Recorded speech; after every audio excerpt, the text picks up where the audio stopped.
engagent le nom de Dieu, ces personnes deviennent ils ne savent même pas. La Bible dit que c'est Jésus qui parlait aux pharisiens. Il dit, vous courez la mer et la terre pour faire un prosélyte, c'est-à-dire un disciple. Et quand il est devenu, vous le rendez plus pire que vous, un enfant de hyène. 3 fois pire que vous, enfant de hyène. C'est-à-dire quand on dit enfant de hyène, c'est-à-dire enfant qui se met en enfer. Avec la hyène, c'est l'enfer. Donc il y a des gens souvent, on s'en va les chercher dans le monde. Il veut parler des fausses églises. Ceux qui n'aiment pas parler de péché. Alléluia.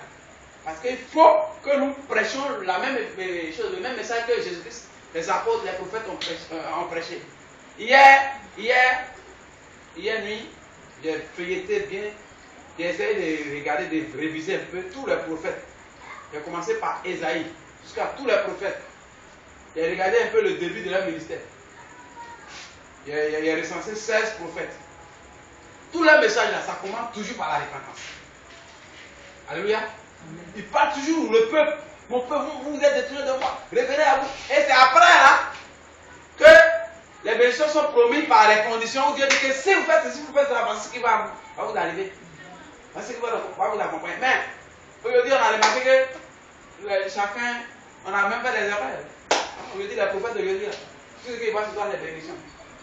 Or, le péché est là, il ne veut pas dire de quitter ça. Or, tant que tu ne quitteras pas le péché, tu ne seras pas véritablement bien. Peut-être, comme on le dit, les féticheurs et autres là, ils font semblant d'aider les gens. Alléluia. Les démons font semblant d'aider les gens. Pourquoi ils aident souvent les brouteurs à devenir riches. Mais c'est pourtant qu'ils sont réellement dans le bonheur. Donc il y a aussi des faux prophètes qui peuvent chercher, qui sont aussi utilisés par les démons. Et ils ne vont jamais te dire où ton péché. Mais tout ce qu'ils vont voir sur toi, c'est. Je me rappelle d'une femme. Une femme très méchante. Parce qu'elle a été ma belle. Très méchante, qui donne les plus pires conseils mauvais à sa sœur. Elle se prostitue d'un, puis elle donne les mauvais conseils à sa sœur pour qu'elle puisse aussi faire la même chose qu'elle. Et cette femme-là, on lui parle de Jésus, on lui parle de Jésus, c'est même pas son problème, mais c'est elle qui court de prophète en prophète. Et une fois, elle me disait que oui, elle allait voir un prophète, le prophète lui a dit que toi, il y a la gloire de Dieu sur ta vie. Tu es béni parce que tu fais du bien aux gens. Parce que tu vois, il y a des gens qui pensent que le salut là dépend de nos œuvres. La Bible dit que ce n'est pas par les œuvres que nous sommes sauvés, nous sommes sauvés par la grâce. Donc souvent, elle aime souvent aider ses soeurs, ses parents, les faire venir du village, quand quelqu'un a un problème là. Vous voyez, non? Donc pour elle, là, elle est bien. Elle n'a pas besoin de l'aide de nouveau parler au ciel. Donc le prophète lui a dit que mais elle est bien, que la gloire de sa vie. Elle fait du bien, elle, son étoile brille. Et quand elle disait ça, elle venait d'entraîner sa petite sœur dans un péché mortel. Ce jour-là, il la regarde. Et j'ai mis un témoignage, maman de Mickey.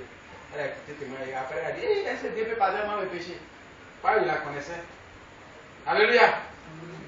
Tout ça, c'est pour dire que Dieu est dans sa parole. Donc, la sanctification là, qu'on prêche là, ici là, il faut que nous-mêmes nous vivions ça. Et si nous vivons ça, nous pouvons apporter ça aux autres. Et si nous apportons ça aux autres, les autres sont gagnés. Quand ils vont venir trouver notre manière de vivre, eux ils vont épouser ça. Alléluia. Mais quelque part, aller prêcher à quelqu'un au dehors, et puis la personne va trouver que toi-même tu vis dans le péché. Tu as fait quoi? Tu n'as rien fait. Donc vous devenez tous les péchés, et puis c'est tout. Mais Dieu ne va même pas bénir quelqu'un. Donc, bien aimé, le secret pour percer en Jésus-Christ, c'est de faire sa volonté. Et une fois que sa volonté est faite, bien aimé, rien d'autre. Moi, je sais ce que Dieu m'a demandé de faire. C'est ce qu'il m'a demandé de faire. Voilà. En septembre 2009, il m'a dit, je t'ai établi comme sentinelle. Va et dis à mon peuple de se repentir. C'est vrai qu'on a commencé. Donc, moi, je sais dans mon âme que lorsque je vais commencer ça, véritablement sur le terrain, aller, les grandes décisions vont venir. Parce que ce que Dieu m'a dit de faire, si je le fais là, rien ne peut s'opposer. Alléluia. Amen. Va aider à mon peuple de se repentir. C'est-à-dire, va et dit, voilà, pas dire le peuple de Dieu aujourd'hui, dans les églises, les gens vivent n'importe comment. Donc Dieu m'a montré ce jour-là, il m'a montré beaucoup de péchés, des choses qui se passent dans les églises, où les pasteurs ne disent rien, les pasteurs, mais il y a un pasteur, un faux pasteur qui est venu me menacer tout ça là, que je connais même, qui est même dans ce quartier. Alléluia! Dans le même, dans la même chose, dans cette nuit-là. Bon, bref. Et il a été vaincu par la prière dans le songe. Donc, je vais vous dire tout simplement que nous sommes dans un ministère et en même temps qui va être combattu par les faux. Les faux prophètes ont toujours combattu les véritables. Il faut lire dans la Bible, tu vas voir. Jérémie a été combattu par les faux prophètes. Élie a été combattu par les faux prophètes. Et tous les prophètes, les vrais prophètes ont été toujours combattus par les faux prophètes. Parce que tu ne peux pas dénoncer la mauvaise œuvre et puis ils vont te laisser tranquille. Mais en même temps, c'est nous qui avons la victoire. Parce que nous avons le plus fort avec nous, Jésus-Christ. Voilà. Donc, bien aimé, je vous exhorte à vous investir. Dieu veut que nous soyons, que nous ne décourageons pas. Il dit, prenez pour vous aurez des tribulations dans le monde, mais prenez pour car j'ai vaincu le monde. Alléluia. Nous avons dit ici que peu importe ce que nous avons besoin, Dieu va nous bénir. Si Dieu voit que sa volonté est faite et que les hommes sont sauvés, dans l'église primitive là, c'est parce que les hommes étaient sauvés que Dieu bénissait le peuple. Mais si on est là, alléluia, gloire à Dieu, et puis, quand on dit aux gens, vraiment sanctifiez-vous et puis aidez-nous plutôt à sortir des gardes nuits, souvent on est réticent. Mais par la grâce de Dieu, je sais que quelques personnes ont compris. Amen. Et je sais que si quelques personnes ont compris, plusieurs aussi comprendront. Et se mettront dans, comment appelle-t-on, dans cette bataille, c'est une bataille, pour pouvoir remporter vraiment la victoire. Parce que nous sommes vraiment en guerre contre le monde des ténèbres. Et si tu n'es pas en Jésus-Christ, mon ami, tu es foutu dans ce monde. Amen. Alléluia. Si tu n'es pas en Jésus-Christ, véritablement, je dis bien véritablement. Voilà. La dernière fois, nous avons écouté le témoignage de Taligano, voilà, à qui le Seigneur a montré, comment appelle-t-on, l'enfer et le paradis. Il y avait plein de chrétiens qui avaient leur Bible et qui partaient. Et il y en a qui chantaient, il y en a qui dansaient, il y en a qui parlaient en langue. Et lui aussi, il s'est dit qu'il partait. C'était en vision. Et lui aussi, il s'est dit, il s'en va à l'église, il m'en va. Et il partait avec. Et puis, le Seigneur envoie son messager pour l'appeler, pour dire, Taligano, viens ici. Il dit, non, mais je m'en vais à l'église. Alléluia. Qui est-ce qui ont suivi ce témoignage? Taligano. Amen, amen. Voilà. Mais je m'en vais à l'église, laisse-moi, il m'en va à l'église. Il dit, mais les gens s'en vont à l'église, laisse-moi. Il dit, non, viens. Viens. C'est là, ils ne vont pas à l'église, viens. Oui, il est rentré dans la pièce. Il mange, il est vu. Et là, il lui dit, tu dis qu'ils s'en vont à l'église, c'est là, ils ne vont pas à l'église. Il dit, mais ils s'en vont où?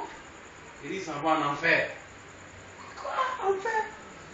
Avec la Bible à la main. Il dit que c'est ça sur un grand boulevard, un boulevard bien joli. Donc, avec la Bible à la main, et là, il lui disait quoi? Ils n'ont que la Bible, mais ils n'ont pas la parole. Alléluia. Une chose est d'avoir la Bible, une chose est de mettre en pratique la parole que vient. C'est de cela que l'ange voulait parler quand il dit ils n'ont que la Bible, mais ils n'ont pas la parole. Plusieurs ont des Bibles. Amen. Quand j'étais aussi dans une fausse église avant, les prêtres, ils avaient la Bible. Hein?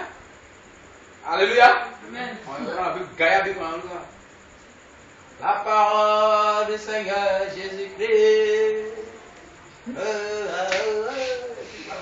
On se prosternait, on était là. On partait en enfer sans le savoir. Des grosses Bibles étaient là. Mais même ce qu'elle était dans la fille, ils ne savaient pas. Ils ne savaient pas qu'il a interdit même de faire croire pour se prosterner devant ça. Oh, Gaïa croit est là, mais il se prosterne devant ça. Oh, il dit que c'est une abomination. Dans les 10 commandements, ça est là. Alléluia. Dans cette église, elle est la mère de toutes les impiétés. La Bible dit ça dans je crois bien, Apocalypse chapitre 17, là, où on parle de Babylone, la grande. Voilà. Avec tous ces petits enfants qui sont sortis dedans, là, tous ceux-là font les mêmes pratiques. Hein. Catholiques, là. Quand tu vas au christianisme, tu vas voir les mêmes choses là-bas. Quand tu vas chez les artistes, tu vas voir les mêmes choses. Ils sont toujours ensemble. Ils se ressemblent. Tel père, telle mère, telle fille. Alléluia. Dieu dit, maudit soit celui qui fait une statue pour se prosterner. Quelque chose que la mère de quelqu'un a marié. Tout ça, ça est là. La Bible est là, mais elle ne le voit pas. Et pourtant, ça est là. Alléluia.